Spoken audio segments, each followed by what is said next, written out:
The diagram shows a beam balance. A beaker with a wire loop balances the standard masses.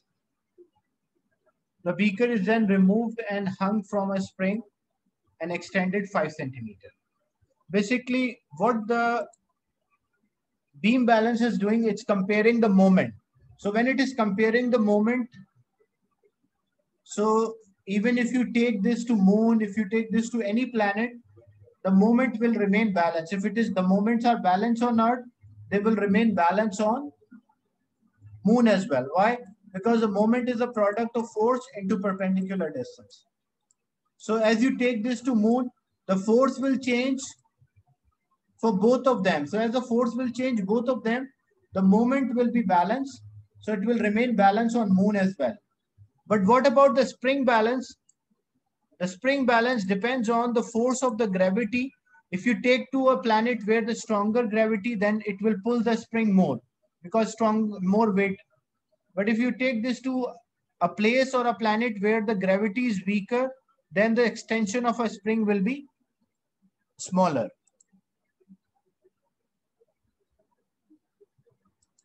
So beam balance is balanced with the spring extended less than 5 centimeters. So that's why B is a right answer.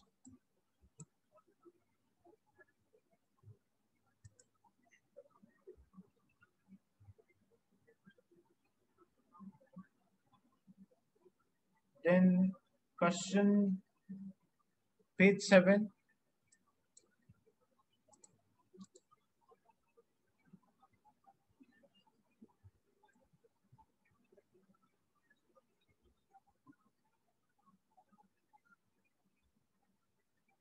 Page 7, part C. The spring is stretched until the force and extension are shown by point R. Compare how the spring stretches by part of a graph from O to Q, and with that show from Q to R. So you have to mention just the values from O to Q. When we apply a force or when we change the force,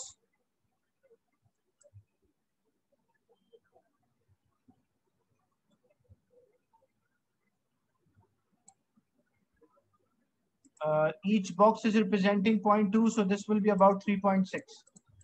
So if the force is 3.6, what extension it causes?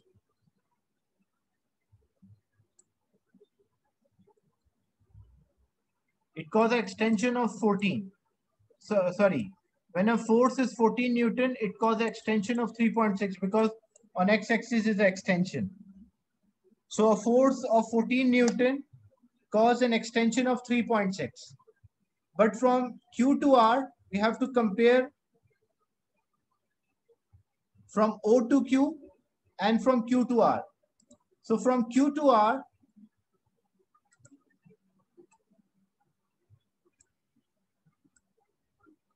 what is the change in the force? The change in the force is 2 Newton. So a change of force of 2 Newton, how much extension it causes?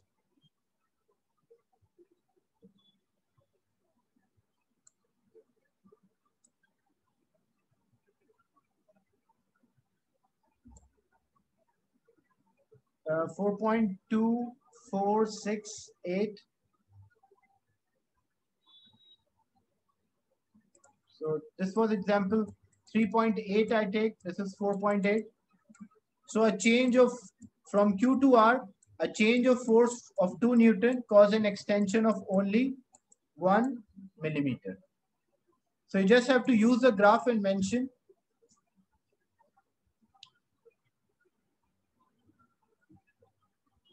From Q to R, you can mention any point as an elastic limit. From O to Q, Q is the limit of proportionality.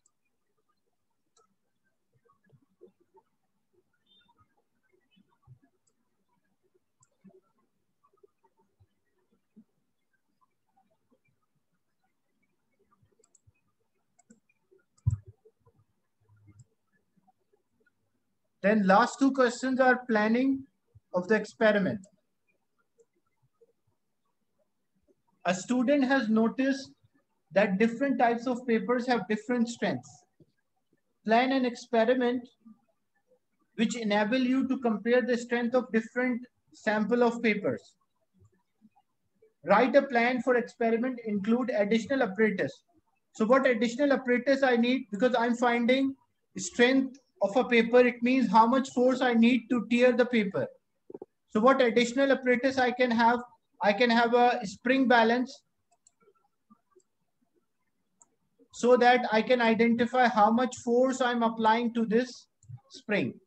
And one part of a spring, one part of this paper will be fixed, another part will apply a force by using a spring balance.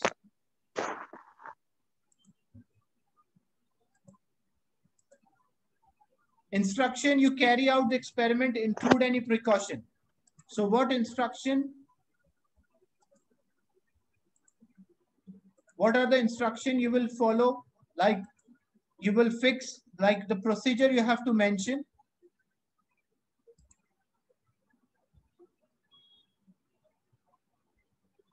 Afif, why you mention a ruler? What was the purpose of the ruler? How you can, using a ruler, how you will identify which is stronger? You can mention set of masses or loads. So how we carry out this experiment?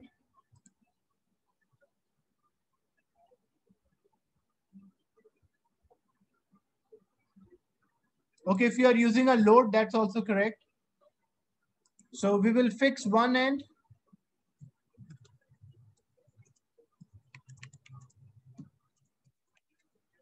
And add load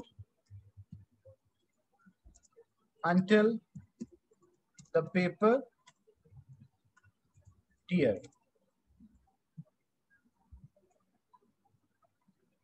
So fix one end of the paper and add load to other side.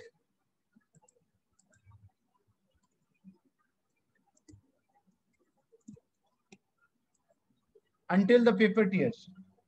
And then repeat the procedure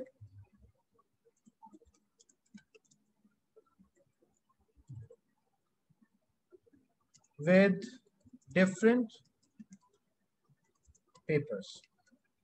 What instruction, what precaution you should carry out? Avoid dropping the load, because for example, you can place it vertically as well.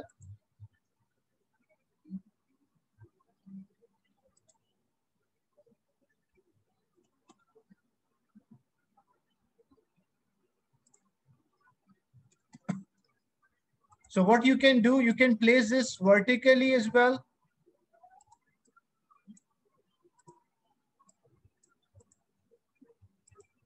And fix the one end, the top end.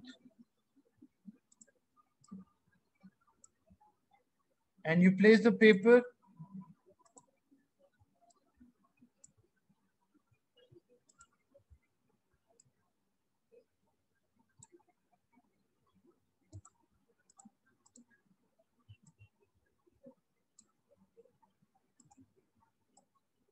So this end is fixed, the other end you are adding a load or the weight. And you are identifying what load will tear the paper. The one which required greater load to tear the paper, that is the strongest paper or having the higher strength. So what precaution you should take? You should avoid dropping a load.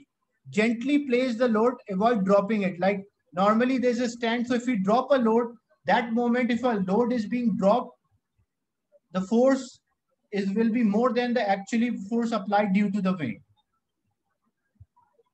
Then what we will measure, or what you will measure the force required to tear the paper. How you present your result? How you present your result? You can mention a bar chart,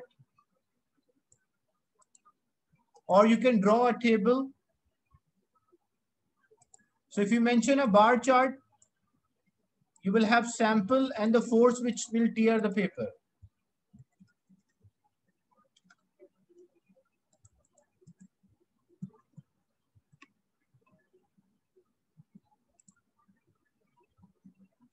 So for different papers, you will have the force which is tearing the paper. So you can have this bar chart. And using this, you can identify the one which need the highest force is the strongest paper. The variable you will keep the same. What variable we should keep same for a fair comparison? If you want to find which paper is stronger,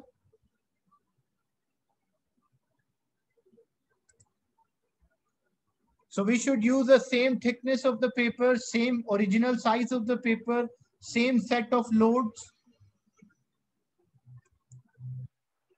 And is it clear, the final experiment?